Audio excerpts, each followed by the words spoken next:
So hello and welcome back to the React JS series. वैसे आज के इस वीडियो से लेके कहाँ तक मतलब कितने दिन तक ये वीडियो बने मुझे नहीं पता, लेकिन हम जीरो से लेके एडवांस तक रिएक्ट सीखेंगे। ठीक है, पूरा फुल ट्यूटोरियल आपको इसी जावा कोडर वाले चैनल पे मिल जाएगा। ठीक है गाइस, अब आपके माइंड में एक जो हमारे साथ जुड़े हैं उनके माइंड में एक डाउट होगा कि मतलब यूट्यूब मतलब वो क्या कहते हैं, टेलीग्राम पे तो हमें अनाउंसमेंट किया गया था कि यूट्यूब का सीरीज मतलब ई कॉमर्स वेबसाइट कंप्लीट करने के बाद हम यूट्यूब यूट्यूब का क्लोन करेंगे पूरा का पूरा। ठीक है, यूजिंग रिएक्ट जेएस। तो गाइस कुछ ऐसा हुआ कि कुछ भाइयों का मैसेज आया टेलीग्राम ग्रुप में जब मैंने अनाउंसमेंट किया ना कि हाँ कि मतलब अब यूट्यूब का सीरीज स्टार्ट होने वाला है और 30 से।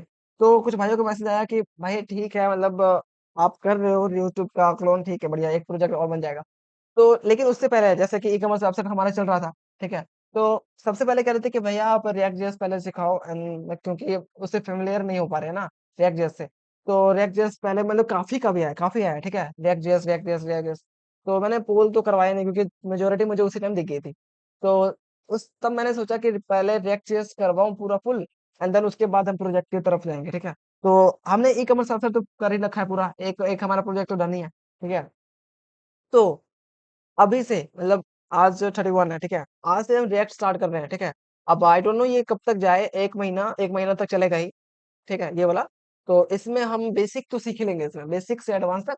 ये पूरा का पूरा जितना हमें प्रोजेक्ट के अंदर यूजेबल चाहिए यूट्यूब क्लोन का, उतना हम सीखेंगे इसमें एंड उसके बाद हम यूट्यूब क्लोन के ऊपर पहुँचेंगे। जैसे हमने ये सीखा और उसके बाद जैसे यूट्यूब क्लोन बनाया ना, हमें ऑटोमैटिकली क्लियर हो जाएगा क्योंकि ये जब ये सारी चीज़ें हैं ना रिएक्ट जब इसको प्रोजेक्ट बना के सीखा जाता है, ठीक है? बना-बना के सीखोगे तो माइंड में जल्दी घुसेगा और मज़ा भी आएगा, ठीक है? तो ठीक है? तो सबसे पहले मैं बता दूँ कि what is react? Actually react है क्या? तो रिएक्ट एक लाइब्रेरी है, ठीक है? लाइब्रेरी है जिसको फेसबुक ने बनाया था, ठीक है? अब लाइब्रेरी क्यों? फ्रेमवर्क क्यों नहीं? गाइस, तो कुछ लोग कहते हैं ये फ्रेमवर्क है, लेकिन नहीं, ये लाइब्रेरी है, ठीक है? लाइब्रेरी क्यों? एक्चुअली में व्हाट इज़ लाइब्रेरी? ठीक है, लाइब्रेरी वो चीज़ होती है मतलब जितना टास्क की ज़रूरत है ना हमें, मतलब जितना इस टास्क के लिए मटेरियल ज़रूरत है उतना ही करना है। जैसे मुझे मतलब मैं जितना खाना खा सकता हूँ ना, मुझे बस उतना ही खाना चाहिए। उससे ज़्यादा नहीं चाहिए या उससे कम भी नहीं चाहिए, ठीक है? उतना ही चाहिए जितना मेरा मतलब मैं सैटिस्फाई हूँ, ठीक है? तो ये होता है। तो रिएक्ट जेएस एक लाइब्रेरी है जिसको फेसबुक ने बनाया था, ठीक है? और उससे भी बड़ी बात ये ना चलो विज़ुअल स्टूडियो कोड पे चलो। विज़ुअल स्टूडियो कोड पे एक नया-सा हम बना लेते हैं। डॉक्यूमेंट पे जाते हैं, यहाँ पे बनाएँगे रिएक्ट रिएक्ट जेएस ट्यूटोरियल, ठीक है? ये हो गया, इसको सिलेक्ट कर लेते हैं। अब जितने भी फाइल्स होंगे हमारे पास सब इसमें ही करेंगे हम, ठीक है? तो एक डेमो के नाम से बना लेता हूँ यहाँ पे फाइल, ठीक है? तो फर्स्ट मैंने क्या बोला कि फर्स्ट पॉइंट क्या बोला मैंने कि एक रिएक्ट जेएस एक लाइब्रेरी है, ठीक है? React JS is a library, ठीक है? तो फर्स्ट हमने देख लिया कि react JS is a library, ठीक है? एक लाइब्रेरी, ठीक है? और दूसरी बात जो है ना वो मतलब रिएक्ट जेएस एक सिंगल पेज एप्लीकेशन है, ठीक है? ठीक है? इट इज़ यहाँ पर लिख दूँगा सिंगल पेज एप्लीकेशन है। इसको बड़ा कर लूँ और ब्राइटनेस को बड़ा सिंगल पेज एप्लीकेशन, ठीक है? ठीक है? React JS single page application. अब इस लाइन का क्या मतलब है, ठीक है? फॉर एग्जांपल मैंने एक ई-कॉमर्स वेबसाइट बनाया, ठीक है? अब ई-कॉमर्स वेबसाइट बना लिया, अब उसके बाद उसके अंदर बहुत सारे ऑप्शन आएँगे, साइन इन का अलग होगा, साइन अप का अलग होगा, अबाउट का अलग होगा, होम पेज का अलग होगा, ठीक है? अब जैसे मैं होम पेज पे क्लिक करता हूँ, तो ठीक है, सब नॉर्मल। लेकिन मैं अबाउट पे क्लिक करता हूँ ना, तो अबाउट पे क्लिक करने के बाद जो हमारा जो ये नैव बार होगा, वो तो चेंज होगा ही होगा, बॉडी भी चेंज होगा, ठीक है? और यूआरएल में हमारा वो चीज़ भी आ जाएगा अबाउट वाला, ठीक है? लेकिन वो उसी पेज में रेंडर होगा, ठीक है? मतलब एक ही पेज में रेंडर होगा, दूसरा मतलब अबाउट का भी फंक्शन है, एक ही पेज में ही रेंडर होगा, ठीक है? वो अलग पेज नहीं करेगा, ठीक है? इसको कहते हैं single page application. For example अगर नहीं पता लगा तो इधर चलते हैं यहाँ पे, ठीक है? अब ये हमारा एक रिएक्ट का मतलब डॉक्यूमेंट है, ठीक है? अब यहाँ पे अगर जैसे मैं पूरा यहाँ पे इसको रिफ्रेश कर लूँ, ठीक है यहाँ पे अगर मैं रेफरेंस पे क्लिक करूँ ना, तो देखो नैप बार तो इसमें चेंज नहीं किया है, नैप बार तो ठीक है। ये भी ये भी ठीक है। उसके बाद ये भी बीच में बॉडी भी चेंज हो गया। लेकिन सिंगल पेज एप्लीकेशन क्या कहता है कि सिंगल पेज एप्लीकेशन ये कहता है कि अगर हम कहीं और जा रहे हैं मतलब लर्न से गए हम रेफरेंस पे तो ठीक है चले गए, लेकिन ये एक ही पेज में रेंडर होगा। सारी की सारी चीजें वो एक ही पेज में रेंडर होगी, वो अलग से कोई आप अलग से कोई पेज नहीं लेगा, ठीक है। तो इसी को कहते हैं सिंगल पेज एप्लीकेशन, ठीक है। अब इसको हम इंस्टॉल करते हैं, ठीक है, रिएक्ट को इंस्टॉल करते हैं सबसे पहले। तो रिएक्ट को इंस्टॉल करने से पहले हम आते हैं लर्निंग के ऊपर, और यहाँ पे इंस्टॉलेशन का होगा स्टार्ट न्यू प्रोजेक्ट, यहाँ पे आएगा, अपने यहाँ पे आएगा, हाँ ये देखो। अब npx create नेक्स्ट ऐप, ये तो ठीक है। जैसा मैं लिख रहा हूँ यहाँ पे वैसा करना, ठीक है। इसको मैं क्रॉस कर देता हूँ, और यहाँ पे टर्मिनल ओपन कर लेना, ठीक है। वैसे तो गिट ही ओपन करना, इससे भी कर सकते हो, कोई दिक्कत नहीं है। अब गेट गेट कहाँ से डाउनलोड करनी है, गेट यहीं पे आप यहाँ पे गेट लिख देना, एंड ये वाले जो होगा ना फर्स्ट, इसको आप इंस्टॉल कर लेना, ठीक है। तो डाउनलोड पे जाओगे आप, तो ये ठीक है, यहाँ पे विंडोज पे करना, तो अब सिंपली यहाँ पे ये वाले पे कर देना। और उससे पहले बात, नोड होना जरूरी है, ठीक है, नोड जेएस, ठीक है। नोट पे क्लिक करना, और ये जो है ना डाउनलोड, उसके बाद सेटअप कर लेना अपने आप, बिल्कुल इजी है, बिल्कुल इजी वे में हो जाएगा। सेटअप भी अच्छे से हो जाएगा, बिल्कुल बढ़िया हो जाएगा, ठीक है। तो उसके बाद ये सारी चीजें रन करेंगी। नहीं तो सिर्फ अगर रिएक्ट को इंस्टॉल कर लिया, ठीक है, नो अगर नोड नहीं होगा तो रिएक्ट npx और npm देगा ही नहीं, तो वो इंस्टॉल ही नहीं होगा। तो सबसे पहले नोड हमें इंस्टॉल करना है, उसके बाद क्या करना है, उसके बाद हमें गिट इंस्टॉल करना है, एंड उसके बाद हम ये करेंगे, ठीक है। उसके अब सबसे पहले एक कमांड डालते हैं यहाँ पे कि npx क्रिएट, क्रिएट देख लो, create hyphen react hyphen app, इतना लिख दिया, वो हमारे लिए वो बना देगा, ठीक है। वो रिएक्ट का ऐप क्रिएट कर देगा। अब रिएक्ट रिएक्ट का ऐप का नाम, ठीक है। अब नाम क्या डालें, हम नाम नाम देते हैं हम कुछ अच्छा सा, जैसे कि मैं दूंगा एक first app, my my app, ठीक है। अब जैसे मैंने एंटर किया ना, देख लो सेम एसेस होना चाहिए। अब मैं इसको एंटर करूंगा ना, तो देखना अब क्या होता है। अब ये हमारा ऐप बनाने लग गया एक्चुअली, बिकॉज npm क्या है, can not create my app name. अच्छा, क्यों भाई,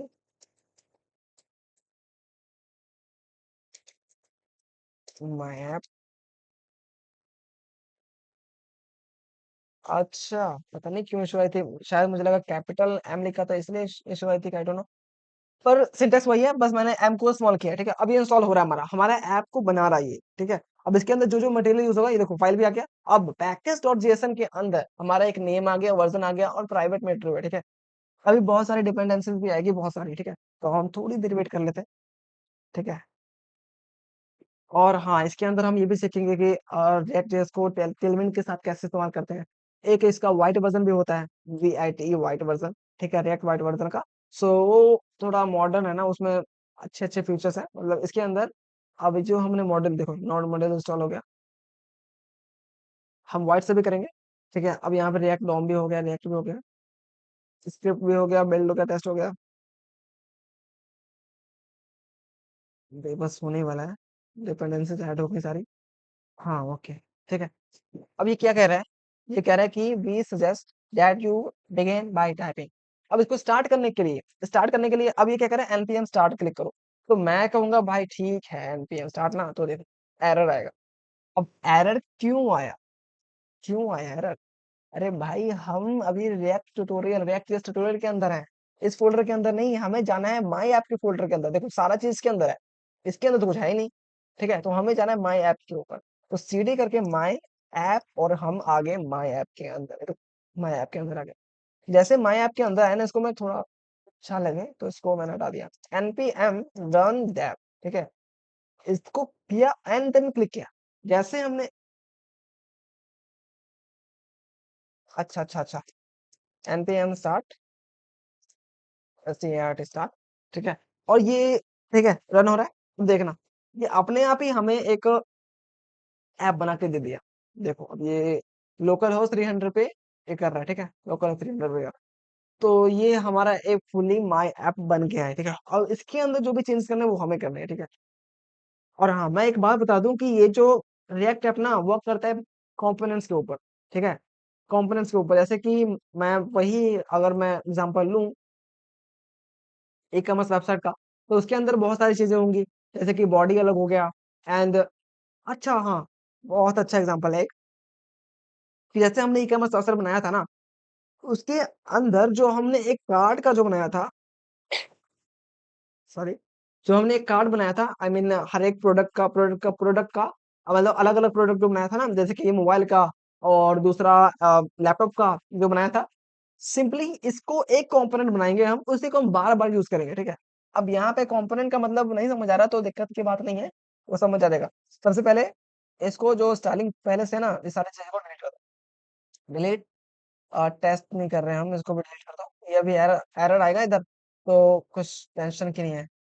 और ये लोगो रहने तो इसको भी डिलीट ही कर दो, इसका भी क्या काम है। डिलीट और सेटअप टेस्ट को भी तो डिलीट ही कर दो भाई। इसको डिलीट कर दिया। तो अब ये थोड़ा ठीक है। अब क्या यहाँ पे index.js पे यहाँ पे ना ये सारी चीजें हटा दो, ये वाली चीजें हटा दो। ये हटाया। अब उसके बाद क्या है, app.js में गए, ये लोग ये दोनों हटा दो। ये हटाने के बाद ये क्या कर रहा है कि app.js के अंदर लोगो इज नॉट डिफाइंड, तो app.js के अंदर लोगो तो लोगो लोगो लोगो लोगो कहाँ दिया, ये रहा। एक्चुअल में ना इसको पूरा को डिलीट कर दो, ठीक है। आर एफ सी जैसे करोगे ना, ये एक एक्सटेंशन है जो मैं बता रहा हूँ 2 मिनट, ठीक है। अब एक एरर है, एक एरर क्या है कि डॉट कहाँ पे है, ये मॉड्यूल इंडेक्स, इंडेक्स पे गए और कहाँ पे है क्या है, डॉट रैप, ये वाले, ये वाला ये रहा। इसको हटा दो, ये यहाँ से इसको हटाओ और ये सक्सेसफुली डन, ठीक है। अब हम चेक करेंगे ना यहाँ पे, तो हमें सिर्फ ऐप नजर आ रहा है जो हमने इसके अंदर लिखा है ऐप डॉट जेएस के अंदर। अब ये जो मैंने इसको हटाया आर एफ से ही जो किया था ना, देखो ये एक एक्सटेंशन है जो आप यहाँ पे जाके ये वाला react E S 7 plus react Redux react native ये वाला आप डाउनलोड कर लेना और उसके बाद ये आपको सजेशन आने लग जाएगा, ठीक है। अब उसके बाद ये तो हो गया हमारा ऐप जहां से इसको, ठीक है। फॉर एग्जाम्पल मैं कंपोनेंट पहले बताता हूँ आपको। तो इसका पहले सिंटेक्स बता देता हूँ, ठीक है। तो सिंटेक्स पहले इसका क्या हुआ, एक फंक्शन है, ठीक है, एक फंक्शन है ऐप नाम से, वो रिटर्न कर रहा है, एक div रिटर्न कर रहा है, एक एचटीएमएल रिटर्न कर रहा है, ठीक है। मतलब combination of JavaScript and HTML, हाँ, ठीक है। रिएक्ट हेल्पफुल यही करता है कि कॉम्बिनेशन ऑफ जावास्क्रिप्ट एंड क्या, जावास्क्रिप्ट और क्या, एचटीएमएल, ठीक है, और सीएसएस भी, ठीक है। हम सीएसएस भी अलग से फाइल बना के इसके अंदर डाल सकते हैं, जैसे हम वहां पे करते नहीं है एक सीएसएस का फाइल बनाएंगे style.js style.css और उसको हमने एचटीएमएल पेज में मतलब रिक्वायर कर लिया, तो वैसे इधर भी हम इंपोर्ट कर सकते हैं अपने हिसाब से। और उसके बाद इसको थोड़ा सा अच्छा बनाने के लिए मैं यहाँ पे करूंगा, एक बनाऊंगा div और एक div के नीचे एक और div बनाऊंगा। हम ज्यादा कुछ नहीं कर रहे तो हम यहाँ पे h1 लिख देते हैं, h1, ठीक है। हाय हाँ आई एम रिएक्ट जेएस, ठीक है। चेक करें तो ये हमारा प्रिंट हो रहा है, ठीक है। अब बात करते हैं कंपोनेंट्स, ठीक है। तो कंपोनेंट्स क्या है, कंपोनेंट्स क्यों है, वो भी एसआरसी के फोल्डर के अंदर गए और यहाँ पर एक फोल्डर बनाया, ठीक है, कंपोनेंट्स के नाम पे, कंपोनेंट्स के नाम से एक फोल्डर बना दिया और फोल्डर के अंदर मैंने एक फाइल बनाया जिसका नाम है क्या, नैब बार नहीं, हमने कार्ड का एग्जांपल लिया था ना, तो यहाँ पे कार्ड डॉट जेएस, ठीक है। अब कार्ड कहाँ से लें, आर एफ से ही करा, ओके दैट इज फाइन। और यहाँ पे आ जाओ, अभी तो स्टार्टिंग है ना, तो मैं डेव यूआई से इसका ले लूंगा कार्ड को। तो डेव यूआई पे आए, अब व्यू कंपोनेंट्स के ऊपर गए और यहाँ पे कार्ड, ठीक है, ये आ गया हमारे पास कार्ड। इसका code code code code code ये रहा कोड और इसको कॉपी भी कर लिया हमने। यहाँ पे आए और कार्ड कार्ड ये रहा और इसको हमने कर दिया पेस्ट, ठीक है, पेस्ट कर दिया। ऐप डॉट जेएस पे आए, इधर आए, रिफ्रेश किया पर हमें ये शो ही नहीं हो रहा है। क्यों नहीं शो हो रहा, बिकॉज अब यहाँ पे हमने कार्ड बनाया, ठीक है, फंक्शन बनाया, कार्ड बनाया, रिटर्न किया किया पूरा का पूरा कार्ड, एक्सपोर्ट भी कर दिया हमने, लेकिन इंपोर्ट थोड़ी ना किया है, इंपोर्ट करना है ऐप डॉट जेएस में।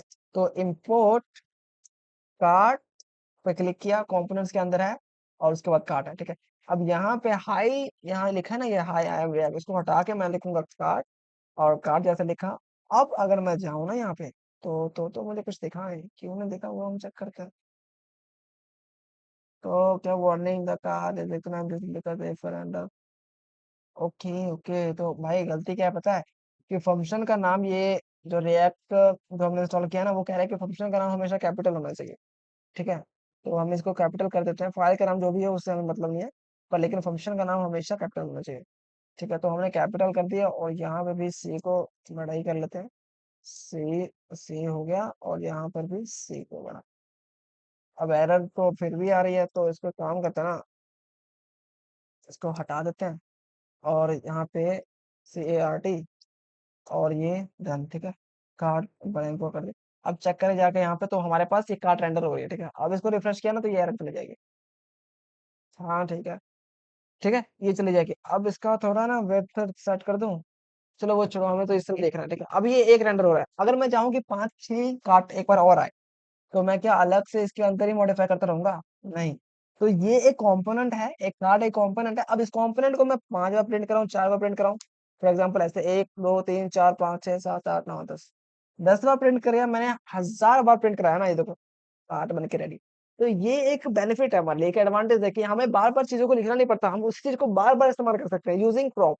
अगर ठीक है, अब एक डाउट आ रहा होगा कि ठीक है हमने कर लिया, हमने मतलब एक कार्ड को बार-बार यूज़ कर लिया। लेकिन अगर मुझे उस कार्ड में चेंजेस करना हो, तो अगर मैं एक में चेंजेस करूँगा, जैसे फॉर एग्जांपल यहाँ पे ये मुझे इसमें इस कार्ड में चेंज चाहिए, तो मैं पर्सनली इस कार्ड में जाके यहाँ पे अगर चेंज करूँगा तो सब में हो जाएगा। तो इसी को करने के लिए हमें आता है प्रॉप्स। ठीक है, वो हम आगे देखेंगे। ठीक है, अभी तो फिलहाल कंपोनेंट समझो। ठीक है, तो कंपोनेंट हमें समझ लिया। ये देखो जितनी बार मैंने उसको मतलब कॉल किया वो अपने आप ही आ रहा है। फंक्शन को कॉल करो और अपने आप ही उसी को बार-बार यूज़ करो, बार-बार जरूरत नहीं है वो करने की। ठीक है, तो उसके बाद आते हैं यहाँ पे नहीं, यहाँ पे रिएक्ट जेएस पे, और देखते हैं आगे क्या है। ठीक है, ये आप ना हिस्ट्री पढ़ लेना। ठीक है, एक अच्छा अच्छा मतलब इसमें सारी चीजें लिखी हुई हैं, तो कहीं जाने की जरूरत नहीं पड़ेगी। तो मैंने बता ही दिया कि ये माई रिएक्ट ऐप ऐसे भी कर सकते हो। मतलब एक दो चीज, दो वर्जन है ना, एक बीटा वर्जन भी है, मैं वो भी दिखा देता हूँ। बीटा एक्शन में बीटा नहीं है, रिएक्ट रिएक्ट वाइट।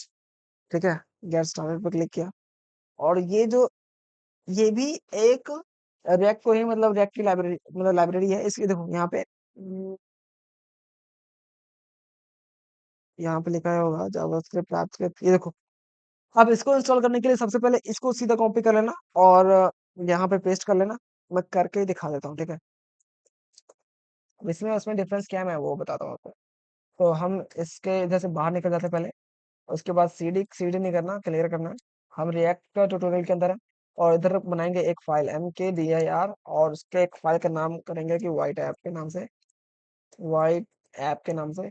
और ये हम वाइट ऐप के अंदर आ गए, आगे नहीं जाना है, वाइट VIT वाइट ऐप के अंदर आ गए, और क्लियर, और यहाँ पे इसको पेस्ट करना है जो हमने कॉपी किया था ना, जस्ट सिंपली उसको पेस्ट करना है जैसे हमने पेस्ट किया, और हमने इंस्टॉल पे लगा दिया। अब ये कह रहा है कि प्रोसीड करना चाहते हो, मैं कहा यस भाई करना है। अब ठीक है, अब प्रोजेक्ट का नाम क्या है? मैं प्रोजेक्ट नाम कुछ नहीं, वाइट ऐप ही डाला देता हूँ, तो मैं डॉट करूंगा और एंटर। हाँ यही। उसके बाद अब उसका कहेगा कि भाई फ्रेमवर्क को चूज करो, तो मैं कहूंगा भाई मुझे करना है रिएक्ट। रिएक्ट को करा, एंड उसके बाद जावास्क्रिप्ट, एंड ये इंस्टॉल। ठीक है, अब ये क्या कह रहा है कि सबसे पहले npm इंस्टॉल करना। क्यों करना भाई, मुझे क्यों करना है? पैकेजेस डॉट जेएसएन के अंदर ये तो है। ठीक है, चलो ठीक है, बात मान लेते हैं। npm i ठीक है, इंस्टॉल करा, ये हो रहा है, चेक कर लेते हैं।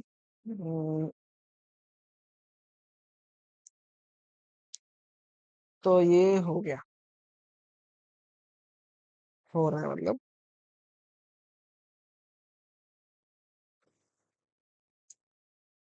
तो अगर आपको इस वीडियो में नहीं भी समझ आ रहा तो कोई दिक्कत वाली बात नहीं है, ये बस इंट्रो है रिएक्ट का। एक्चुअल में रिएक्ट है क्या, मैं बस वही बताने की कोशिश कर रहा हूँ। ठीक है, और उसके बाद यहाँ पे ये हो गया, उसके बाद यहाँ पे npm run दैट। जैसे हमने इसको क्लिक किया ना, अब ये वाइट का जो है ना, यहाँ पे लोकल होस्ट 5173 पे कर दिया इसने।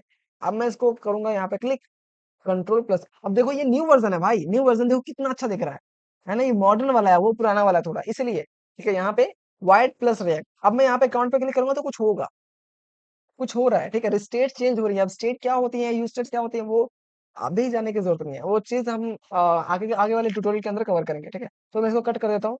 सबसे पहले हम देखते हैं इसको पूरे को। अब हम व्हाइट पे काम कर रहे हैं, तो व्हाइट पे गए, एंड एसआरसी को खोला ना, तो ऐप डॉट जेएसएस के अंदर हम सबसे पहले इस कोड को समझते हैं थोड़ा क्या है एक्चुअली में। Same as it is function बनाया है हमें और ये चीज़ को इग्नोर कर दो, ठीक है? और उसके बाद रिटर्न किया है, रिटर्न क्या किया है, फुली डिव किया है, ठीक है? Same as it is work कर रहा है, ठीक है? और उसके बाद इंडेक्स डॉट सीएसएस के अंदर styling and main dot JSS के अंदर सबसे पहले ऐप डॉट सीएसएस के अंदर वो चीज़ लिखी जा रही है और यहाँ से रेंडर हो जा रही है, ठीक है? तो अब ये स्ट्रिक्ट मोड क्या है, ये 2-2 बार क्लियर कर रहा है, इसलिए थोड़ा उसको हटा दोगे कोई फिर भी फ़र्क नहीं पड़ेगा, ठीक है? तो सेम एज़ इट इज़ कुछ ख़ास है नहीं, दोनों का सेम काम है, या तो आप क्रिएट रिएक्ट ऐप से करो या फिर वॉइड से करो, बिल्कुल सेम है। तो ये अगर आपको इस वीडियो के अंदर कुछ समझ में नहीं आया तो कोई दिक्कत नहीं है, क्योंकि कल से हम एक पूरा आज वाली वीडियो थी पूरा ट्यूटोरियल था, मतलब एक डेमो, वो नहीं होता है कि overview, what is actual react, तो कुछ पता लगे रिएक्ट है क्या, ठीक है? अब नेक्स्ट वीडियो से हम स्टार्ट करेंगे कि स्टेप बाय स्टेप, ठीक है? पहले कंपोनेंट्स, फिर प्रॉप्स, फिर यूज स्टेट, फिर यूज सिलेक्ट, ये सब, ठीक है? तो अब इसको बंद कर देता हूँ मैं। तो गाइस आज के लिए बस इतना ही, मिलते हैं नेक्स्ट वीडियो के अंदर। और टेलीग्राम ग्रुप में ज्वाइन हो जाओ, और कोई भी डाउट आती है आप उसके अंदर जस्ट मैसेज कर देना, आपको उसी टाइम रिप्लाई दिया जाएगा, ठीक है? कुछ भी डाउट है, ये कैसे हुआ, वो कैसे हुआ, कुछ भी आप जस्ट पूछ सकते हो वहां पे, ठीक है? तो थोड़ा सपोर्ट करो गाइस, और कुछ नहीं, ठीक है? तो यही थी आज के इस वीडियो का मकसद, जो हमने कर लिया है। ओवरव्यू जानना था रिएक्ट का, क्या रिएक्ट क्या है, क्यों है, और क्या कैसे-कैसे वर्क करें, कंपोनेंट्स क्या होते हैं, ये सब हमने देखा। तो नहीं समझ आ रहा, कोई दिक्कत नहीं है, क्योंकि नेक्स्ट वीडियो से समझ आने लग जाएगी, ठीक है? तो आज के लिए बस इतना ही, मिलते हैं नेक्स्ट वीडियो के अंदर, तब तक के लिए बाय बाय।